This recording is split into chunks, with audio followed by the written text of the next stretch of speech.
Well, good morning and welcome to today's webinar. I'm Tim Kellett from Paydata, and thank you for joining today. So today's webinar is about diversity, equality and inclusion, and why DEI matters, and we'll be exploring this issue in more detail, in particular looking at some of the identifying factors that drive an inclusive culture. We'll be considering the impact of unconscious bias as well, and defining practical routes for addressing unconscious bias in the workplace. And today's webinar we're recording, so if you want to go back to it and miss anything, you can afterwards. We'll send out a link afterwards. We'll send out the slides afterwards as well. Just a little bit about who Paydata are, first of all. So I guess we're a reward management consultancy, and we help customers to find, attract, retain, and engage the right people with the right sort of skills and talent in lots of areas. And I guess the clues in the name are main service is pay benchmarking, but we also support organizations with developing their reward strategy, looking at job grading and job evaluation. We have our own system, helping people with that whole pay review process with our online software. Particularly popular at the moment, people looking to develop pay structure through our pay modeling work. Internal pay equity is, which we'll touch on today, I suppose. That's through equal pay audits. We do a lot of those. And finally, we provide a lot of useful research and insights through our webinars and our online salary surveys, etc. So that's a little bit about us. But I'm delighted to that today we've got a couple of experts in the field of EDI. We've got Chesterman and Chrissie Saunders from the People Business. Between them, Sue and Chrissie have over 50 years HR experience, and Sue as a trusted people advisor and business partner, and who's passionate about driving HR service delivery. Really adding, real value to the business and businesses. Chrissie has a particular passion for people and developing people as well, and provides practical and client-focused solutions which helped achieve personal and business growth as well. So, as I said, I'm delighted that both Sue and Chrissie are here today to offer their expertise in this field, and I will pass over to Sue first of all, who will take you through this. If you've got any questions, please ask throughout the webinar. If we've got some time at the end of the webinar just to answer them, and if we do run out of time, we want to finish at a hard stop at 11 o'clock. So if there's any questions remain unanswered, we will answer them afterwards and send out the answers afterwards. So over to you, Sue, anyway. Lovely. Thank you, Tim, for that great introduction, and good morning, everybody. So yes, Chrissie and I are looking forward to speaking with you today regarding a key topic which has really sort of climbed up the leadership agenda on the back of the pandemic. Highly topical. And the agenda that we will be covering today is, I'm going to kick off and just spend a few minutes, not very long, just covering the terminology to get us all on the sort of same place in terms of what do we mean when we talk about DEI or EDI. So just to touch on that. And then Chrissie's going to talk a little bit more about, why does it matter, basically, and how do you actually encourage driving an inclusive culture. So Chrissie will take that middle bit. And then I'll pick up at the end and just cover, again, unconscious bias and how that can impact the agenda of diversity, equality, and particularly inclusion. And a few tips on the recruitment stage of the employee life cycle, which is where unconscious bias can actually play a big part positively and negatively. So we'll be concluding with that section. So just to begin with, and to start with the terminology, what is diversity? So it is our unique makeup. It's what makes us different, whilst we're all human beings and we all have, much the same DNA, up to 99.9%, whatever it is. We also have these unique characteristics. So we all tend to understand very clearly the hub of the wheel in terms of these more obvious, largely physical characteristics that, you know, make us diverse. Are we male, female? What is our race? Do we have an obvious disability or not? So we're all very familiar with the hub of the wheel, and broadly that's the area that is covered by the Equality Act in terms of protecting individuals against discrimination on the basis of any of those protected characteristics. But diversity is much richer, so we need to look beyond the hub, and we need to understand all the different spokes in the wheel that make us particularly unique and different. So a very rich seam of factors that will make all of us who we are. So that's diversity. Equality is more about process in my mind rather than demographics of diversity. So equality is really trying to make sure we have a level playing field and we have equal opportunity to access be it training, be it promotion, be it actually being offered a job in the first instance.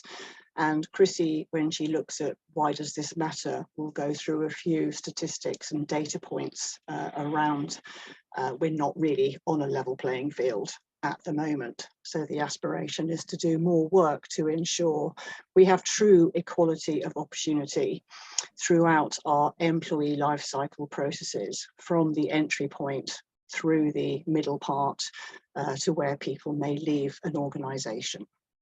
So that's very much thinking about equal access to opportunity. And then when we think about inclusion, this is more about the feelings, and it's our behaviours that result in whether people feel they are working in an inclusive team environment or not, as the case may be. So once we've thought about our diverse demographic and we've thought about our processes to enable equality of opportunity, this is the really key part that brings alive that feeling of I'm in an inclusive organisation, an inclusive team. I feel able to be myself at work. I don't have to try too hard to fit in or to conform to a particular stereotype, perhaps, that seems to be wanted in this space. So it really is about opening our minds and thinking about getting to know people in terms of all those spokes. So the more we understand about different people, different cultures, different backgrounds, different hobbies, the more we can sort of be inclusive in our welcoming behaviour towards a diverse range of people. So, and Chrissie again will talk more about how might an inclusive culture be developed along the way. So in summary, diversity is more around the demographic. We're all different, very different, be the hub and the spokes that vary. Equality, provide that equal opportunity to access to promotion, training, jobs, etc. And inclusion is that feeling of belonging. So that's the utopian state that increasingly organisations are focusing on in terms of how do we generate that inclusive culture. And a little graphic at the bottom that you might have seen before just illustrates really that sort of terminology and the journey along it towards the inclusion and belonging. So I'm going to hand over to Chrissie now to just talk a little bit more about some data and the inclusive culture aspects. Chrissie, over to you. Okay, thank you very much, Sue. Welcome everybody. For me, diversity, equality, inclusion is not a fad.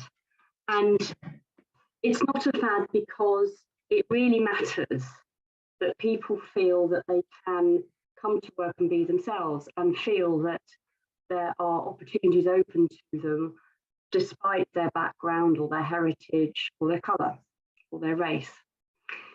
If you want to put on the next slide, thank you, Sue. It's a very busy slide with rather a lot of statistics. So I think essentially the important point to note here is that legislation requires companies with over 250 employees to provide snapshot data to report on gender pay gap.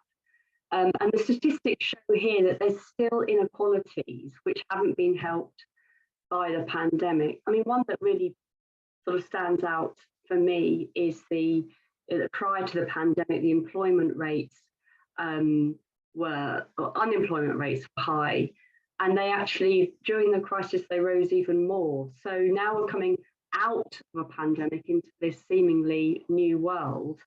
There is work to be done. If we look at gender and race, schooling and disability, there's still room for improvement.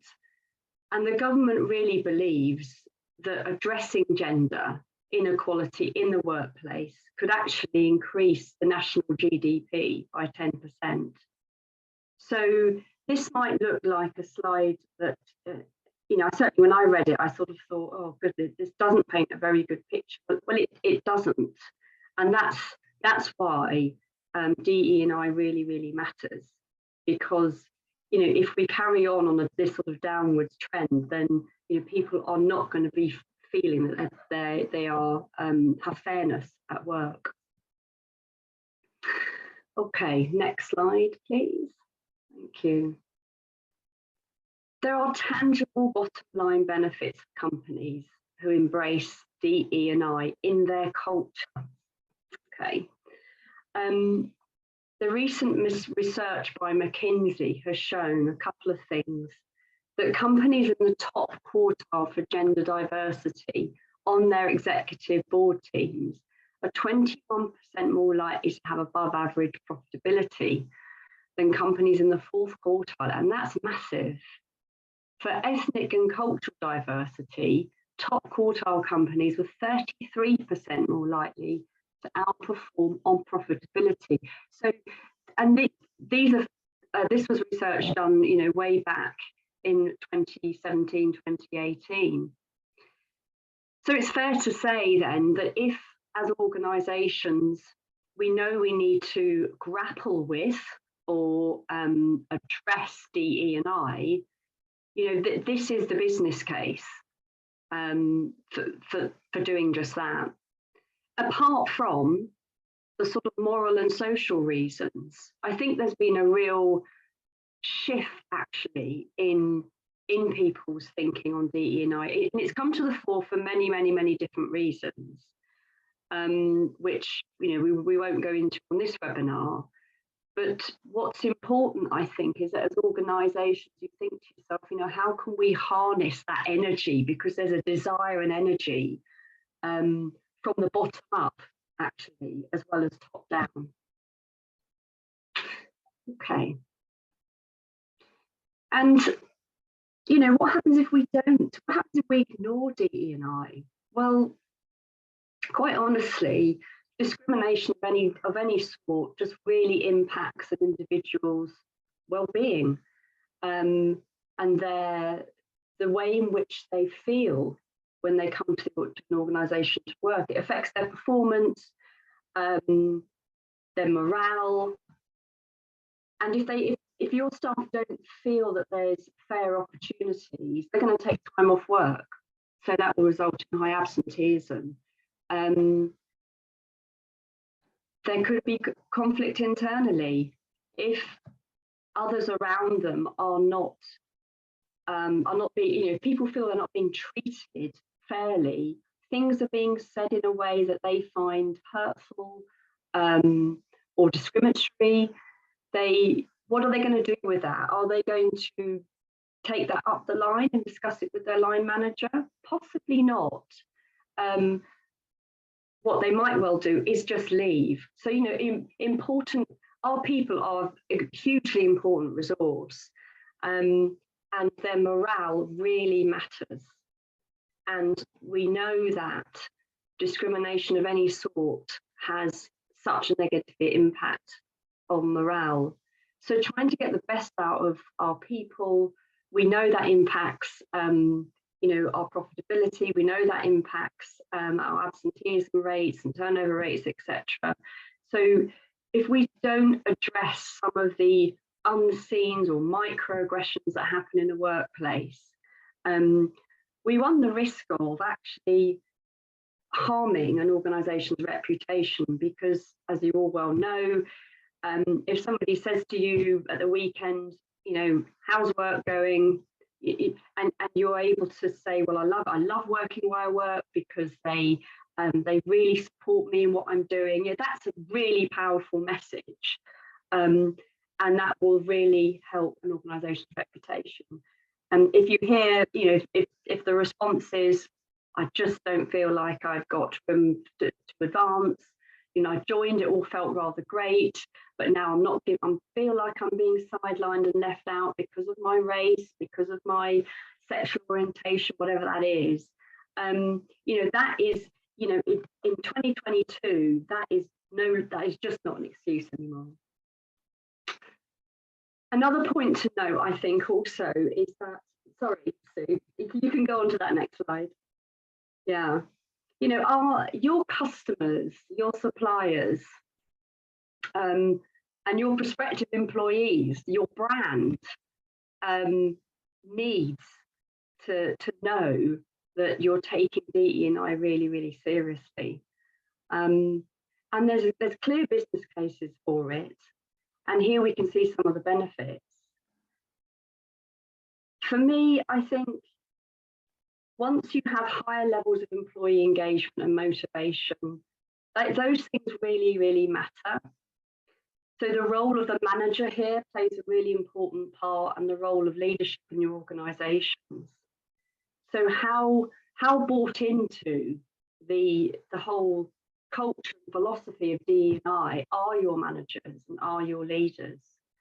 Are they really mindful of why DE&I matters and what the downside of it could be if they don't focus on that? It's a very, very relevant topic, and it does take time in an organisation to move a culture from this point to a point where you want to be in terms of DE&I. Okay. Next section. So, a journey toward an inclusive culture. It really is a journey. The culture is about what people say to one another, the conversations they have, and the way in which people behave in an organisation. And those things just don't change overnight. There will be people in our organisations who have held certain stereotypes for so long that they will find it difficult to even acknowledge that the way they're thinking might have a negative impact on somebody else's morale. Okay, so let's look. I've got 3 slides here to go through on making an inclusive culture. If you have a look at the top slide, I'm going to read this out. An inclusive working environment is one in which people strive for elimination of intentional and unintentional exclusionary behaviours, and everyone feels that they belong without having to conform, that their contribution matters, and they are able to perform to their full potential, no matter their background, identity, or circumstances. So I'm going to press pause there for a minute. Have a think about your organisations that you work in. On a scale of 1 to 10, and you can just write this down on a bit of paper, where would you put your organisation in terms of that statement? How inclusive is your working environment?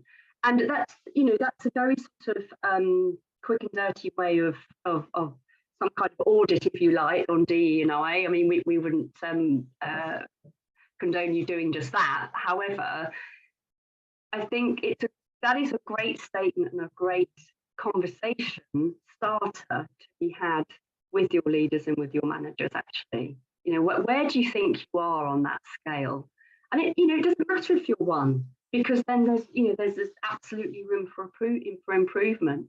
Even if you're an 8 or 9, there will be clearly things that could be done to improve it even further.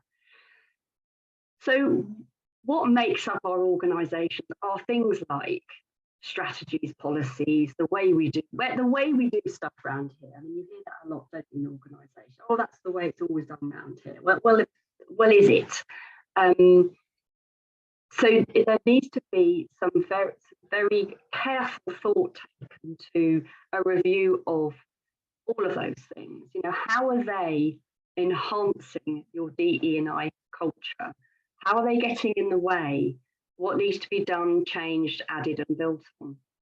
This probably feels like a hell of a lot of work at this stage, but I think that with careful planning and engagement of the stakeholders that really matter in an organisation, that this is something that everyone can get behind. Inclusion is needed to give diversity real impact. So, what Sue said earlier, it does boil down to that, people feeling that their differences are valued. That it doesn't matter about their heritage or the way they look, what colour their hair is on that particular day. People really need to feel that they fit in. And once they do, then they'll give you the full commitment. That impacts the intrinsic things, such as their own motivation levels, or their enjoyment of work. The bottom bullet is also really crucial for me when it comes to culture. I see this a lot on organisations' websites. When we have a new client, before we even make the proposal to a new client, we'll look at their website. And sometimes you see a sort of bolt-on statement around DE&I, and it does feel a bit bolt-on. It doesn't feel very authentic. So I think there's a bit of sort of organisations trying to play a bit of catch-up, which is quite understandable. But what happens every day and the way we behave around each other every day really matters. So if in your mission or strategy you talk about being this amazing diverse organisation where DE&I matters, well, how is that filtering down the line? If you were to do a straw poll of different levels of staff, what are their experiences of people's behaviour around them? How much is that behaviour impacting the inclusive culture in a positive or negative way? So when it comes to D&I training, working on behaviours is really, really key. And that takes time, because if we move on to the next slide, we are massively influenced by our upbringing. An exercise that one of our clients did recently was to ask, they were having a sort of team virtual meeting, obviously, and they asked, the context of it was diversity. They wanted to start a discussion on it. So the leader of this team just asked everyone to bring along with them an item that talked about their heritage. So the question was, talk about your heritage. So you would never know, for example, looking at me, white, blonde, that my mother comes from Singapore. And it's not until you feel comfortable to bring out those facts about you, and once there is that level of comfort, then there becomes that massive groundswell of understanding, and people just understanding a little bit more about someone helps build relationships and helps just maybe shift the behaviour forward a little bit more. It's one of the spokes of the wheel, isn't it, Chrissie? Just to say, stay near your mic, because when you go back, you're slightly faded. Oh, sorry. Is that better? Okay. So just to finish off then in this section before I hand over to Sue, definition of culture, it is our pattern of behaviours, ideas, emotions. It's all that I've said previously. And it's reinforced by a particular group, you know, and it's massively influenced in the way we were brought up and the social norms that we experienced through families, through friends. And it can be very, very hardwired. Unconscious beliefs and attitudes that are unhelpful. Again, I think I've mentioned this already, but this is quite interesting. So it's been found that with language, certain behaviours such as eye contact or the blinking rates and smiles, that is very much linked to our unconscious beliefs. I'll let Sue cover that in a bit more detail. I think I've run out of my time, so I'll just finish this one slide on culture. You're fine, you're fine. Okay, so I spoke earlier on and said it's a journey. And I think from this section, there's one thing I want you to take away from this. It would be not to be too bamboozled with the terminology or the workload, I guess, that this requires, because it isn't just one person that drives this, it is a whole organisation, and the whole organisation needs behind it. And really this is a lovely sort of visual around what that journey looks like, and it's about continuous learning.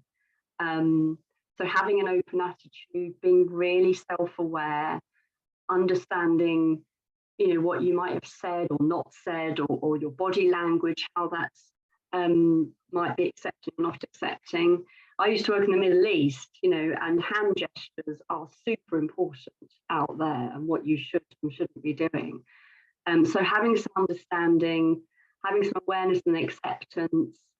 And, you know, for me, this is a very, very important word, respect. So respecting one another's heritage is really key.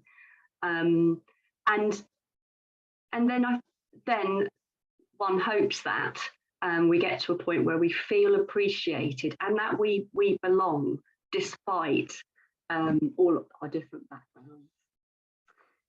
So I will hand back to you now, Sue. Brilliant, thanks, Chrissie. So really picking up actually on Chrissie's point about stereotyping. If we just think about that in the context of how it manifests itself, because that is what unconscious bias is. And Chrissie talked about how many factors influence what we are, including our social background, our upbringing, and social conditioning. You know, do girls wear pink? Do boys wear blue? It can be as basic as that. And again, there's quite a lot of talk in schools these days about gender neutral books and all sorts of things. But all of these factors mean we will stereotype. We all have unconscious bias. That is an irrefutable fact that you can't get away from. And it's actually evolved our amygdala in our brain, actually, you know, which controls the fight or flight response. We needed to be able to batch up and make sort of assumptions and group information to know whether we should be, you know, flighting or fighting back in the days of the saber-toothed tigers, and a tribe of people might be approaching us, and we have to very quickly make a decision. So it's in our DNA, effectively, from our sort of survival days back in the medieval, pre-medieval times. So unconscious bias is actually about awareness, because we all have it. But if we are aware that we are going to have unconscious biases, we can maybe just think twice before we actually act upon what can be a bias. Because it's when we act on biases that we can then treat somebody unfairly or inappropriately, intentionally or unintentionally. And it doesn't matter when you come into the world of inclusivity and do I feel included or not, whether it was an intentional or unintentional slight, it's going to have a negative effect regardless. So we really need to just raise our awareness of unconscious bias, how it might manifest itself in behaviours, and that can then impact the sort of inclusivity of the working environment throughout the employee life cycle. So just again, a sort of definition of what is a stereotype. It's an exaggerated belief or distorted truth. So for example, we might have said about us in Britain, all Brits are reserved. All Brits love queuing. Well, do we? There could be the odd individual out there who might not like queuing and who might not be particularly reserved. So there's a stereotype there, but don't blanket and assume that applies to every individual British person. Similarly, all Americans are loud. Well, are they? Some Americans are loud, some are not. So again, just treat a natural stereotype, because they are out there and they will happen. Treat it more as a hypothesis when it comes to individual application. I have that stereotype, but I'm going to get to know, I'm going to be curious about these spokes that make this person unique. And they might be a complete introvert, not an extrovert, and that already is beginning to address this automatic stereotype that I've brought into the engagement with that person. Stereotypes can become prejudices. I don't like Americans. Or to give an example, when the COVID pandemic was rife, and particularly in New York, which suffered terribly, you may remember Trump actually was talking about this Chinese virus. Now, the result of that terminology and that language was that American Asians were getting beaten up in the streets directly as a result of that prejudice, which was then manifesting itself against Chinese-looking people, whether they were American citizens or not. So just a simple example of how, you know, again, dangerous a stereotyping can be if it manifests itself into tangible behaviours. So food for thought. If you're interested, it's very hard to measure unconscious bias. By definition, you don't know you have it. So it's really hard to measure, and there is really only one sort of test in scientific terms that does this, and this is the Harvard IAT, Implicit Association Test. So there's a number of them. There's about 10 or so tests on the Harvard site. You're welcome to have a look at this after the webinar and do one or two if you want. There's one on race, for example. And the way it works is you have to do key taps. You get a series of pictures coming up and you have to say whether it's a good or a bad picture. And it's the speed of your key tap in relation to what you're seeing that actually measures whether you have an unconscious bias. So I have done a few of them and was disappointed with my results, but I have to look at those and reflect on the fact that seemingly I do have unconscious biases that I didn't really think I had to the extent the test indicated. So food for thought, and that's available there should you wish to explore that for yourselves. So we just had a question come up. It's just sort of saying, well, I guess it was just sort of saying, treating things as a hypothesis, would that involve being aware that you've got of your bias, I suppose? Yes, exactly. So, you know, if you're meeting somebody, it's sort of playing to the point before. So I'm just saying, no, absolutely. Be aware that when you're meeting somebody for the first time, let's say you're meeting somebody from America, a Texan with a big, you know, big sort of cowboy hat, you're going to have, you know, from watching cowboy and Indian films, you're going to automatically have some perception straight away. You're stereotyping what you think that person is going to be like. So what I'm saying is recognize you have that immediate stereotyping reaction, basically, but don't assume this Texan in front of you is going to be like that cowboy in the movie. It's a hypothesis, and you're going to test that out by getting to know that person. Are they just like the cowboy in the way which they speak and behave? And oh my God, they are a cowboy. That's what they do for a living. Ha! Or are they not? They could be a science, you know, researcher from that place in the desert where they're doing secret squirrel stuff. Who knows? I guess the other thing was, what if you're not aware? You know, I suppose. What if you aren't aware about your own bias? Because that's quite. People might not be, mightn't they?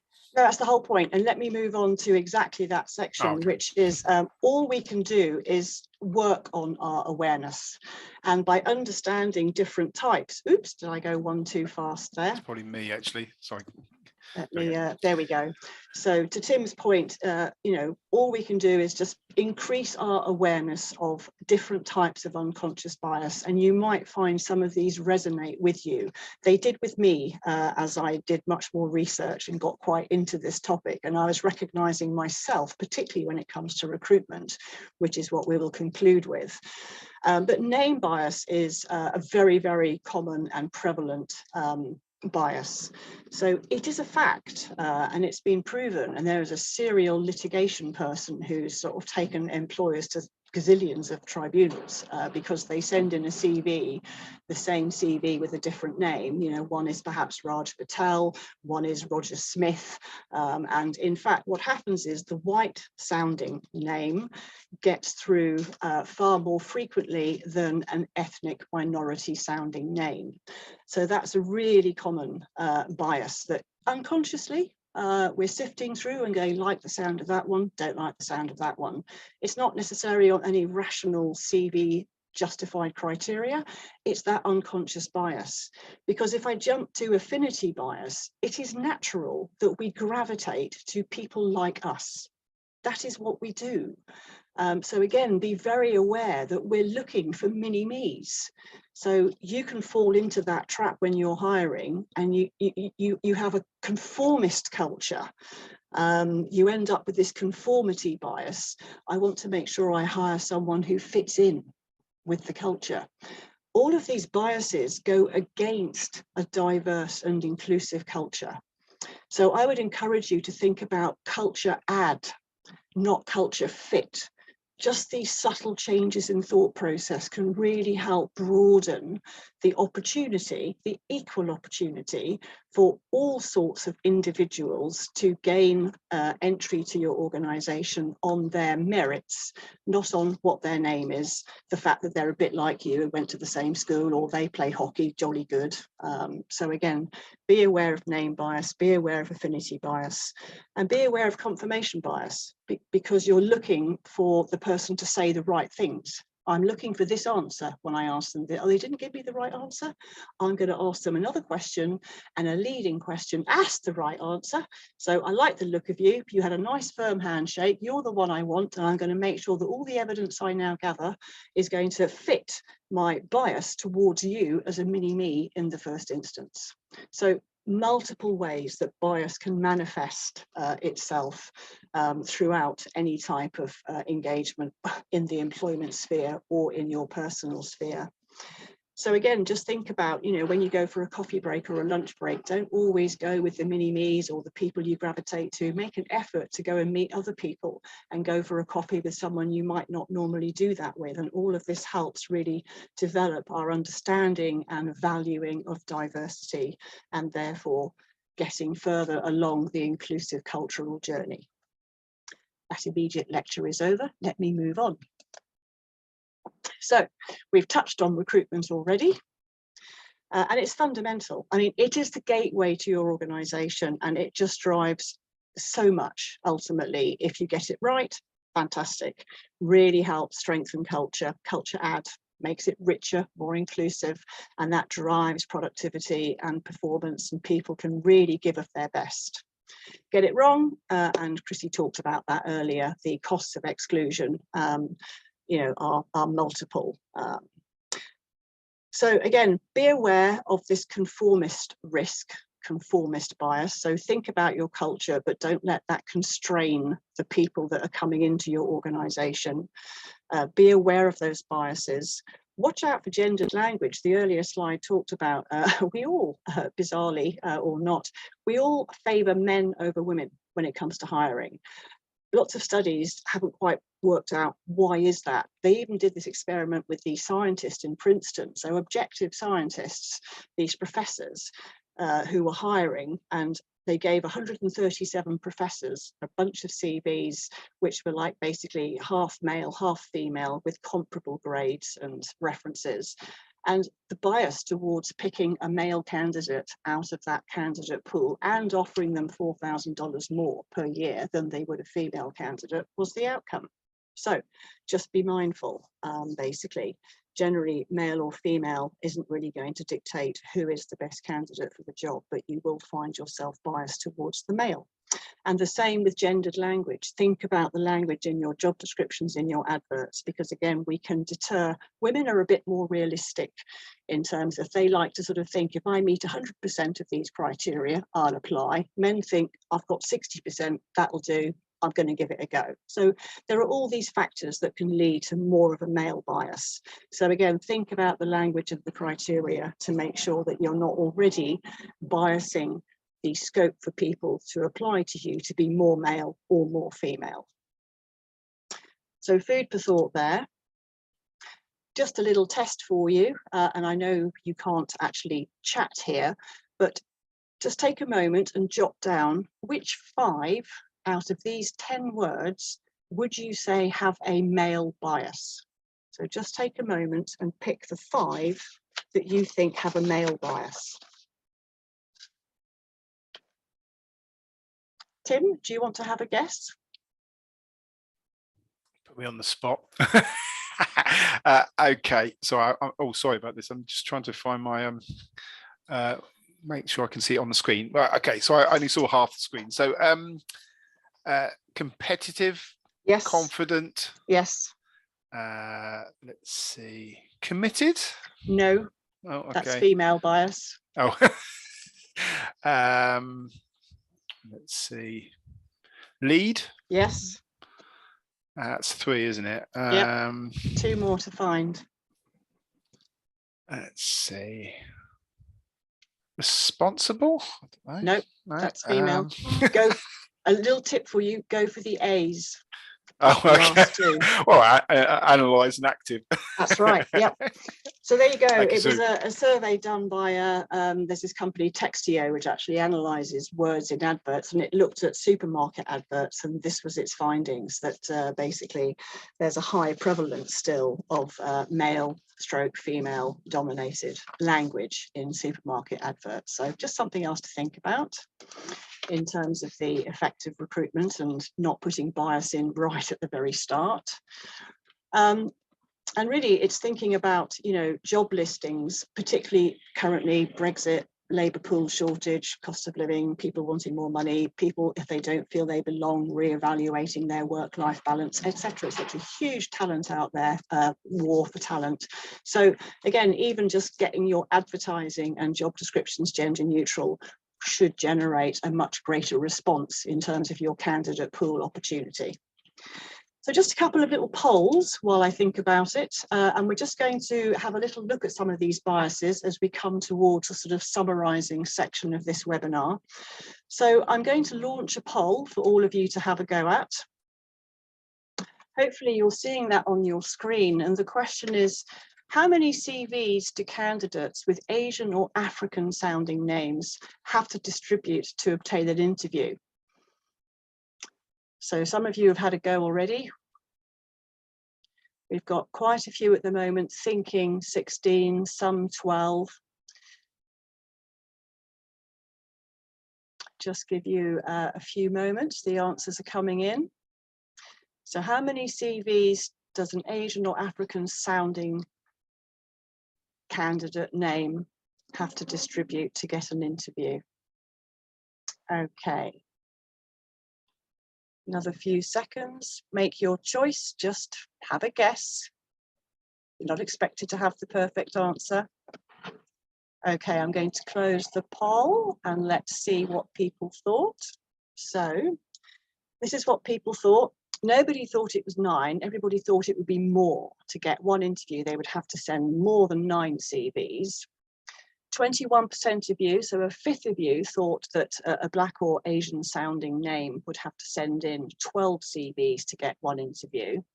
And in fact, 79% of you got the correct answer, which is 16 CVs. A white person, or a white sounding name, forgive me, sends in 9 CVs and gets an interview. A Black or Asian sounding name has to send in almost double that. So already they're 50% disadvantaged, even getting their CV off the pile of, let's have a look at this person, which could be down to name bias. Did I share the results? I have now, I think. No, I did. Yeah, I don't know what I did. You did. So, Brilliant. Yeah. We'll manage this together. Good. So that's just an illustration of name bias. And that's a fact that's been proven in a Department of Work and Pension sting operation. They sent out all these CVs to establish this rather shocking statistic. So just a fun one there for you. Quick one on the affinity bias, again, just to pick up on the affinity bias. So the question is, we're looking at men in America, and only 14.5% of men in America actually have this attribute, but 60% of Fortune 500 company CEOs do. What is that attribute? Is it their IQ over 150? Is it their standing height? Is it a college degree? So what do you think only 14.5% of America have, yet 60% of Fortune 500 CEOs have?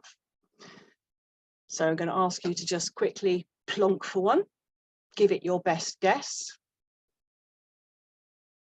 Another 30 seconds or so, answers flooding in. Okay, I'm going to close the poll. Take your pick now, last chance. Let's see what we've got. Share results, press the right buttons this time. Hopefully you can see that. So this was closer. 56% of you thought standing height, 38% thought college degree, and not so many thought about the IQ.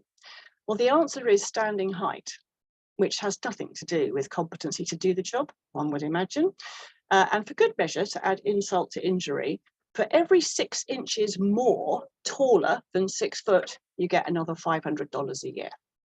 So make what sense of that you will, but there we go. That's another little data point just to illustrate the affinity bias, because most people in the Fortune 500 CEO are already tall men. So it just proliferates itself. Okay. So let's just move on to really sort of summarize and think about how the biases impact recruitment and what you can do to prevent that. So classic blind CV best practice, and this is a case study that Mandarin hotels, again, hospitality vacancies are rife and people are just not joining the sector after the pandemic shutdown. But they ran a blind CV open event. The hiring managers saw nothing in advance, just come along and go talk to the people we've invited and tell us who you want to see again. And what came out of that is that they had, a 78% success rate of hiring out of 150 people, despite the fact the majority of the people that they had invited to come along did not have prior hospitality or hotel experience, which in the past the managers would have said, I don't even want to see this person. So again, a great example of just, block out the irrelevant information. I'm not saying experience is not irrelevant. They did go through a structured interview process on the back of the open day. It wasn't just who do I like the look of and who am I talking with, because that can be biased already, but it was validated by a structured interview process after the event. But it just got a lot more people in the door in the first instance to have the opportunity to prove themselves as good for the job.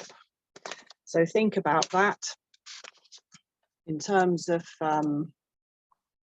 preparation, we've talked about this. Look at your adverts, look at the language, think about where you're posting for jobs, open it up to the diverse communities that you operate in. Make sure you have structured questions relevant to the job, not what they look like, what they sound like, etc.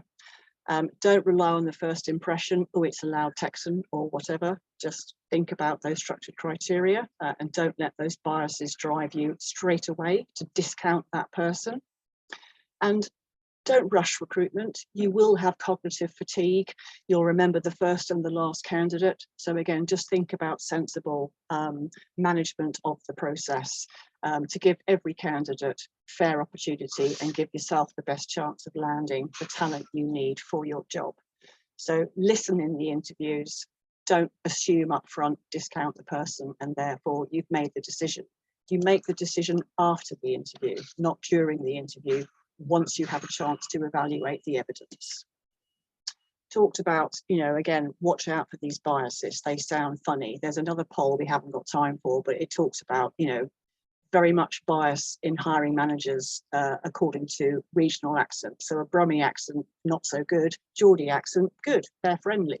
What's that got to do with doing the job? So again, just think about these biases and don't fall into the trap of they look a bit weird, they sound a bit weird.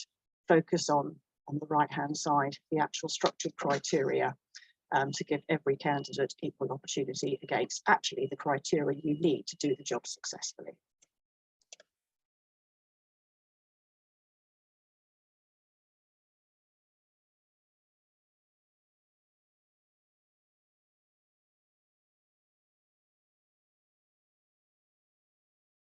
I think Sue might have I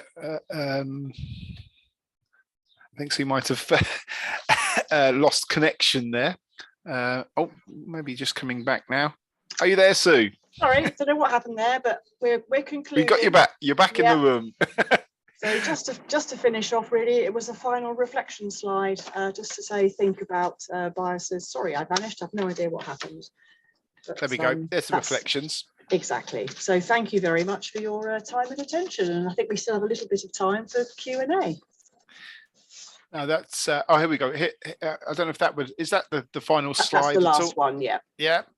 I always think, Sue, whenever I've conducted interviews, is a good mantra I've always tried to have is I want each candidate to feel like they've been the best version of themselves and being able to provide the best amount of information for themselves in the interview. And my job as the interviewer is to try and get the best out of each interviewee so that they can sing and they come away with a really good impression of the interview and they've really given it a good shot. You know, I think that's a good way. You want to see the best in people and the best version of people. So yes, okay, no, that's my own personal thing anyway.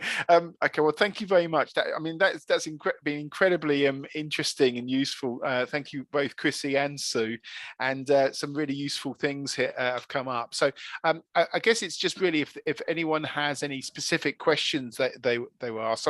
I've got one particularly, actually, because obviously yourself and Chrissie have got you know, a lot of experience in these sorts of areas. Can you give any examples of sort of best practice that you've sort of seen in your clients, your customers, in terms of, you know, the DEI space at all? So, you know, what have people done which has really sort of come out, really, I suppose? Oh, I think we can both probably talk to that. I mean, I'll mention a few things and then maybe Chrissie may have some ideas from, but I mean, it's actually not about the big bang approach. You know, as Chrissie talked about, changing your culture to increase diversity and the inclusivity in the workplace does take time, and it is about everyday behaviours. So some of the things that we've picked up and we've recommended in the past, it can be as simple as publishing a global cultural calendar of events in the organisation. So being very mindful of when is Ramadan, when is Eid, what do these things mean?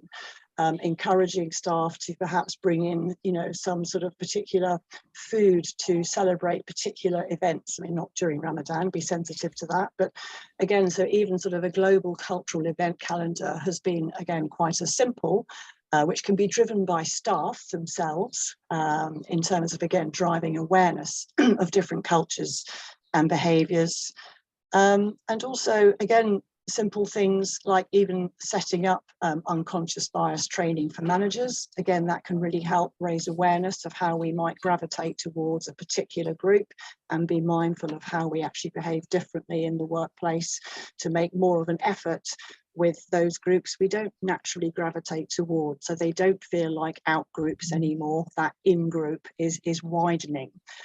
So some very sort of simple, practical, you know, everyday things that can help, you know, change the feeling in the workplace. Chrissie, I don't know if you would add to that. Yeah, sure. Thanks. So, I think I mentioned earlier that an exercise with one of our clients where they were inviting their teams to talk about their heritage, just to raise awareness. And I think, you know, raising awareness is sort of the first step. The other areas would be that we've seen would be we ran a session and we asked people in the session, it was a management team, to design a poster where on the poster they put words that described them, and they were, quite personal. So it might be sort of sexual orientation was included in that if they felt comfortable, and this organisation did. So that was fantastic. And also is something that other people don't know about themselves. And again, that just raises some awareness. Also, giving buddies to people that they might not usually speak to. So, and this is something that we did quite successfully in our organisation. So, if you don't work day in and day out with certain people, just creating buddy pairs and encouraging those buddy pairs to meet and have a virtual coffee. No agenda, just, it take some time out, get to know one another a bit more, and from that, synergies can be made, actually, personal and also related to work. Thank you very much, Chrissie. And Sue. That's really good. Actually, we've got a comment from Rizilla, who sort of said, commented, celebrating and educating during heritage months, including lived experiences, works at the organisation I work at. So presently doing Gypsy, Roma, and Traveller Heritage months. So yeah, definitely that piece about educating people as well within the organisation. So thank you for that suggestion, Rizilla. Yes. Sorry, I would just also add that certainly in my children's school, I've seen it's really prevalent. Diversity and celebration of diversity as well. Coming to school with different colour socks so it's really prevalent from a very young age now. And I guess it's our responsibility to catch up if we're behind, isn't it? Yes, the rest of us. Yeah. Thank you. No, thank you very much. I've got a couple more questions. Any tips for candidates who have gone through a recruitment and selection process that know in their guts they have experienced these biases to overcome them? So any tips to overcome them at all? Gosh, that's a tough one. In terms of the candidate perceives that they have experienced these biases, that's a really tough one in terms of, it's difficult because if you sort of went back and looked to ask, well, you can go back and ask for feedback on, could you help me understand where I fell short of your expectations, and therefore what can I do differently next time?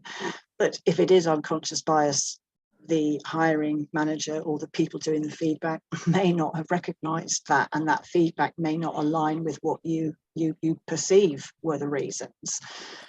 So that's a really difficult one. But apart from that suggestion, because it may be that there were other aspects that you can address more proactively, which would help offset if indeed there is going to continue to be unconscious bias playing out in some recruitment practices, because that's the real world, isn't it?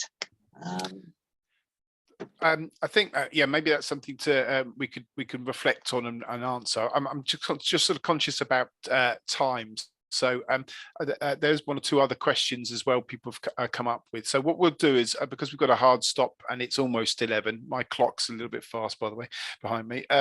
What we'll do is we'll answer all the other questions that have come up afterwards. And obviously you've got in front of you there Chrissie and Sue's contact details. Our next webinar is beginning of next month, I should say, which is looking at the pay gap. And obviously there's a little bit of linkage there with what we've talked about today, and unconscious bias and diversity. So we've got Spectral gender pay gap specialists hosting that session. So that's coming up. And if you've not registered, please do so. Please do get in touch. I guess that just leaves me to say, lastly, thank you so much, Chrissie, Chrissie and Sue for your time. It's been really, really enlightening, and I found it really useful personally myself as well. As I said, if you've got any questions, please email me or Sue or Chrissie afterwards. We'll send out the recording, send out the slides to everyone. And thanks very much, and have a good rest of the week, everyone. And thanks again. Pleasure. Thank you. Thanks, Tim. Bye-bye now. Bye all.